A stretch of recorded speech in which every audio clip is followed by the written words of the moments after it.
The drums echoed across the lake. Smoke from sacred fires curled into the bright blue sky. Gold flashed in the sunlight. Thousands of people moved through wide streets, busy markets, and shining temples. In the heart of what is now Mexico stood a city unlike anything Europe had ever seen. Its name was Tenochtitlan. It rose from the middle of a great lake, connected to the land by wide stone causeways. White temples towered above the water. Canoes filled the canals. Markets overflowed with corn, beans, chocolate, feathers, cloth, and silver. The city was clean. The streets were swept every day. Fresh water flowed through aqueducts. Some Spanish soldiers would later say it was more beautiful than any city in Spain. This was the capital of the Aztec Empire. For nearly 200 years, the Aztecs had built one of the strongest empires in the Americas. They ruled millions of people across central Mexico. They collected tribute from conquered cities: gold, food, cloth, and warriors. They built giant pyramids to honor their gods. They believed the sun needed blood to rise each day. So they offered human sacrifices to keep the world alive. At the center of this powerful empire stood one man, Montezuma II. He was not just a king. He was seen as chosen by the gods. He wore fine cotton robes and sandals decorated with gold. He never touched the ground with bare feet. Servants carried him. Nobles bowed before him. No one looked him in the eyes. He ruled an empire of warriors, but far away, across the ocean. Another world was rising. In 1519, 11 ships cut through the waters of the Gulf of Mexico. On board were about 600 Spanish soldiers. They carried steel swords, crossbows, cannons, and horses, animals the people of Mexico had never seen before. Their leader was Hernán Cortés. He was bold. He was ambitious. He wanted gold. He wanted glory. He wanted land for Spain. He also carried the flag of the Spanish Empire, a growing power hungry for wealth and new territory. When Cortés landed on the coast, he did something shocking. He burned his ships. There would be no turning back. His men were afraid. They were outnumbered thousands to one. But Cortés knew something important. Many tribes under Aztec rule hated the empire. They paid heavy tribute. Their people were taken for sacrifice. They were waiting for a chance to fight back. Cortés made alliances. One of his most important allies was a young enslaved woman given to him by local people. Her name was Malintzin, later called La Malinche. She spoke multiple native languages and learned Spanish quickly. She became Cortés' translator. Through her words, he could speak to the world of the Aztecs. Step by step, village by village, Cortés marched inland toward Tenochtitlan. Some tribes joined him. Some fought him. In the city of Cholula, thousands were killed after Cortés feared a trap. Fear began to spread ahead of the Spanish. And in Tenochtitlan, Montezuma heard the reports. Strange men had arrived. From the east, they wore metal skin. They rode giant deer. They carried thunder in their hands. Some believed these strangers might be connected to an old legend, the return of a god named Quetzalcoatl, who had once promised to come back from the east. Historians debate how much Montezuma believed this. But what is clear is this: he did not attack immediately. Instead, he watched. He sent gifts, gold gifts, beautiful golden discs shaped like the sun, for the Spanish. The message was clear. There was more gold where that came from. In November 1519, Cortés and his men reached the edge of Lake Texcoco. Before them, rising from the water, stood Tenochtitlan. The Spanish soldiers stared in silence. They had never seen anything like it. Long, stone bridges stretched over the lake. Canoes filled the canals. White temples rose into the sky. It looked like a dream. They crossed the causeway and entered the city. Montezuma came out to meet court. Eacute 2 worlds stood face to face. Montezuma wore jewels and feathers. Courts wore armor and carried a sword. They exchanged gifts. Montezuma welcomed the Spanish into the city. He gave them a palace to stay in. At first, there was peace. The Spanish explored the markets. They counted the gold. They studied the temples. They saw the skull racks holding the heads of sacrificed victims. They were guests, but they were also watching. Courts feared a trap. He feared the massive Aztec army surrounding him. So he made a bold move. He arrested Montezuma inside his own palace. Emperor of millions became a prisoner in his own city. The Spanish told the people that Montezuma was still in charge. But everyone knew the truth. Tension filled the air. Months passed. The Spanish demanded more gold. They melted beautiful Aztec treasures into simple bars to send back to Spain. Then disaster struck. More Spanish ships arrived on the coast, not to help courts, but to arrest him. The governor of Cuba had sent soldiers to stop him. Court Eacute left Tenochtitlan with part of his army to face this new threat. He defeated the rival Spanish force and convinced many of those soldiers to join him. But while he was gone, everything fell apart. The Spanish he left behind grew nervous. During a major religious festival, they attacked unarmed Aztec nobles in the temple courtyard. Hundreds were slaughtered. Blood ran down the temple steps. The city exploded in anger. When courts returned, Tenochtitlan was no longer calm. It was at war. The Aztecs surrounded the Spanish palace. Stones rained down from rooftops. Food supplies ran low. The Spanish were trapped. Courts forced Montezuma to speak to his people from the palace roof, hoping he could calm them. But the crowd no longer listened. Stones were thrown. Montezuma was struck. Within days, he was dead. Spanish sources say he died from his wounds. Other accounts suggest he may have been killed by the Spanish. The exact truth remains debated. But one fact is clear. The emperor was gone, and the city wanted revenge. On the night of June 30th, 1520, the Spanish tried to escape. Rain poured from the sky. Darkness covered the lake. Carrying as much gold as they could, the soldiers quietly moved across the causeway, but they were discovered. Aztec warriors attacked from canoes. Arrows flew. Spears struck. Men fell into the lake, dragged down by heavy gold. It was chaos. Screams filled the night. Nearly half the Spanish army died during what became known as La Noche Triste, the night of sorrows. Court Eacute himself barely escaped. The empire had fought back, but this was not the end. It was only the beginning of something far more deadly, because while swords and arrows clashed, an invisible enemy had already entered the city, and it would change everything. The warriors thought they had won. The strangers with metal skin were gone. Their bodies floated in the lake. Their gold sank into the dark water of Lake Texcoco. The causeways were stained with blood, but Tenochtitlan still stood. The Aztec Empire had pushed back the invaders, but victory did not feel peaceful. The emperor was dead. Montezuma II was gone.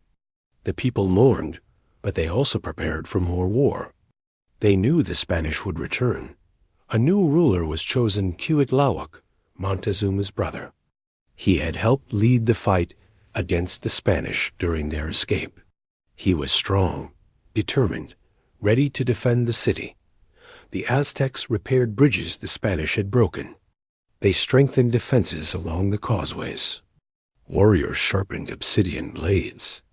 Drums echoed again across the water.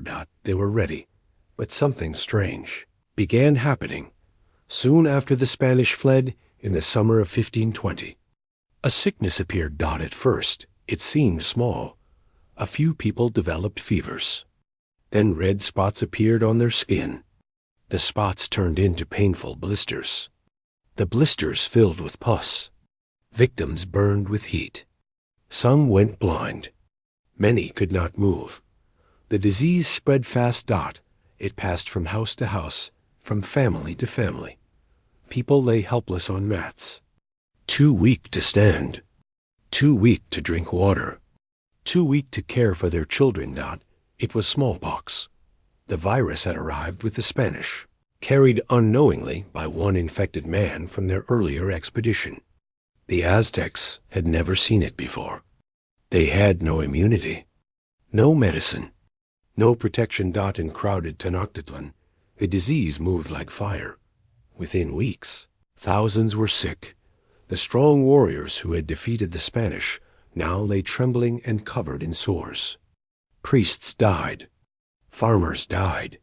Mothers died holding their babies. Even the new emperor, Cuauhtémoc, became infected. After ruling for only about 80 days, he died from smallpox. The empire lost another leader. Smoke from funeral fires filled the air. Canoes carried bodies across the canals. There were not enough healthy people to bury the dead. Some families left bodies inside homes because everyone inside was sick. The city that once shined like a jewel now smelled of death. While Tenochtitlan suffered, Hernán Cortés was rebuilding. After escaping during La Noche Triste, he regrouped in the city of Tlaxcala, a powerful enemy of the Aztecs. The Tlaxcalans had long resisted Aztec rule. They hated paying tribute. They hated sending their people for sacrifice. Now, they saw an opportunity. Court Eacute has promised them freedom from Aztec control. Thousands of Tlaxcalan warriors joined him. The Spanish army grew stronger than before. Cortés also understood something important. To defeat Tenochtitlan, he needed control of the lake. So he ordered the building of ships. 13 small brigantines were constructed in pieces in Tlaxcala. These ships were designed to sail on Lake Texcoco. Cannons were placed on them. They would give the Spanish control over the water. In early 1521, Cortés and his allies marched again toward Tenochtitlan. But this time, they were not a small group of strangers. They were an army. Spanish soldiers with steel swords. Thousands of Tlaxcalan warriors. And the silent ally. Smallpox had already weakened the empire from inside.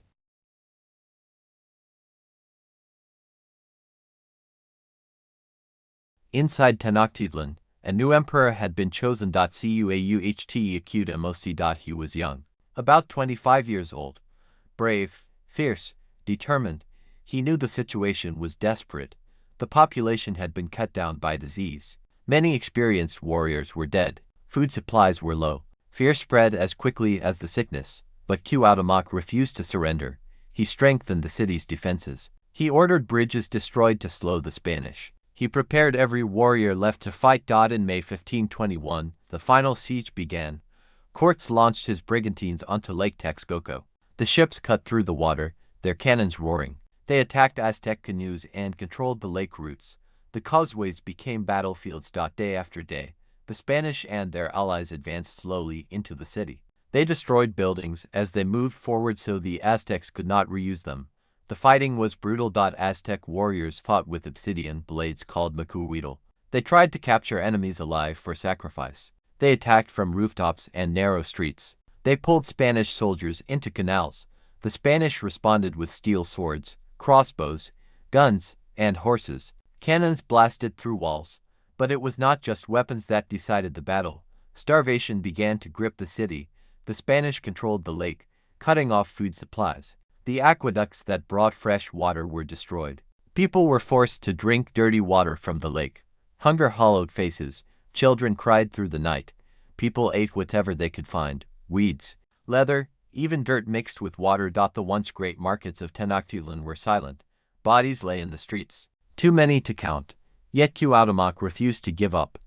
He moved from district to district, encouraging his people. He reminded them of their ancestors. He told them the gods were watching. For 93 days, the siege continued. Street by street, house by house, temple by temple.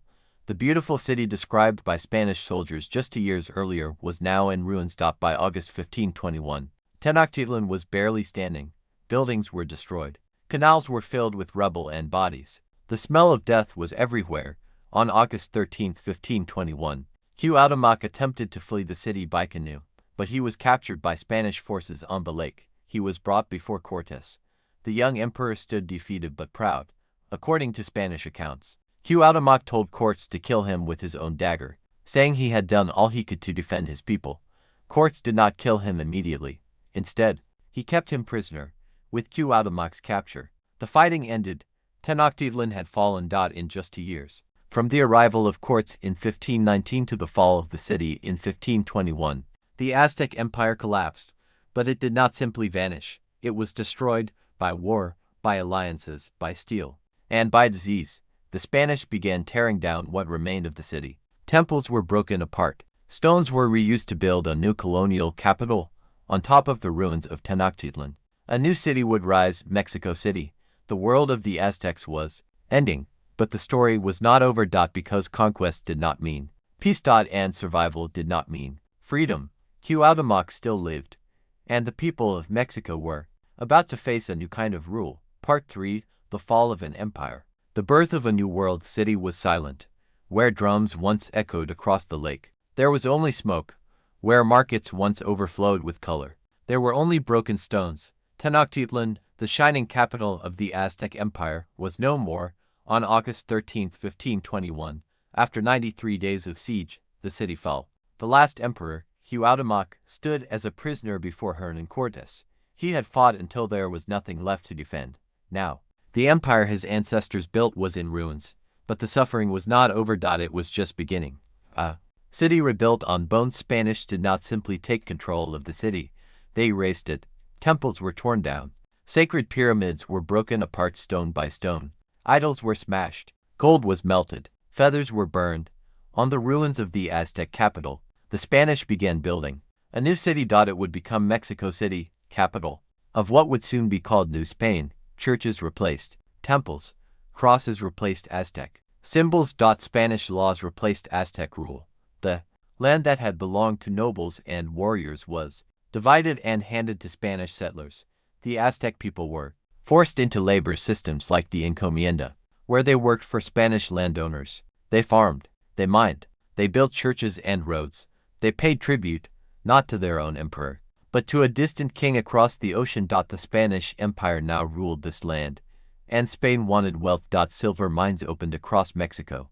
Indigenous labor fueled the empire's rise. Ships filled with treasure crossed the Atlantic. Spain became one of the richest and most powerful nations in Europe. But the cost was unimaginable. The silent killer returns were destroyed the city, but disease destroyed the people. Smallpox had already weakened the empire during the siege. Now it spread beyond the capital. Villages that had never seen a Spanish soldier were struck down by sickness. After smallpox came measles. After measles came influenza. Disease after disease tore through the population. Before the Spanish arrived, historians estimate that central Mexico may have had 15 to 20 million people. Within a century, that number dropped by as much as 80 to 90%. Entire communities vanished. Fields went empty. Languages disappeared. Families were wiped out. This was one of the greatest population collapses in human history. Not just because of war, but because of invisible enemies the people had never faced before. The fate of Cuauhtémoc's last emperor remained alive, but not free. Cuauhtémoc was held as a prisoner. At first, courts treated him with some respect. He knew Cuauhtémoc was a symbol. Killing him immediately might cause rebellion, but the Spanish wanted gold. They believed more treasure was hidden. To force answers, Cuauhtémoc was tortured. According to historical accounts, his feet were burned in an attempt to make him reveal hidden wealth. Even in pain, he reportedly refused to speak. Years later, in 1525, while on an expedition to Honduras, courts accused Cuauhtémoc of plotting against him. Whether the plot was real or not remains debated, but courts made his decision. Cuauhtémoc was executed by hanging. The last emperor of the Aztecs died far from his ruined capital. He was only in his late 20s. With his death, the political line of Aztec rulers ended. Did the Aztecs vanish? In just 2 years, from 1519 to 1521, the Aztec Empire collapsed. To many observers, it seemed like they disappeared, but the truth is deeper. The empire fell, the rulers were killed, the temples were destroyed, but the people did not vanish. Millions died, millions survived, their descendants are still alive today in Mexico and the United States. Their language, Nahuatl, is still spoken. Their traditions survived in hidden ways. Foods like chocolate, tomatoes, corn tortillas, and chili peppers spread across the world. Even the symbol of Mexico today, the eagle standing on a cactus with a snake, comes from Aztec legend about the founding of Tenochtitlan. The empire was destroyed, but its culture lived on. Why it happened so fast? Many Americans learned that a few hundred Spanish soldiers conquered a massive empire, but the truth is more complex. It was not just Spanish strength. It was alliances. Thousands of indigenous groups joined courts because they resented Aztec rule. It was technology. Steel, swords, and guns gave the Spanish advantages in battle. It was strategy. Control of Lake Texcoco during the siege was critical, but above all, it was disease. Smallpox did what swords could not. It broke the empire from inside. Without smallpox, historians believe the conquest would have been far more difficult, maybe even impossible. The Aztecs did not fall because they were weak. They fell because they faced something no human army had ever prepared them for. 2 worlds collided. Death. Fall of the Aztec Empire changed history forever. It marked the beginning of European colonization across the Americas. It connected Europe, Africa, and the Americas in a global exchange of goods, people, animals, and ideas, known as the Columbian Exchange. Horses came to the Americas. Corn and potatoes went to Europe. African slaves were brought to the New World.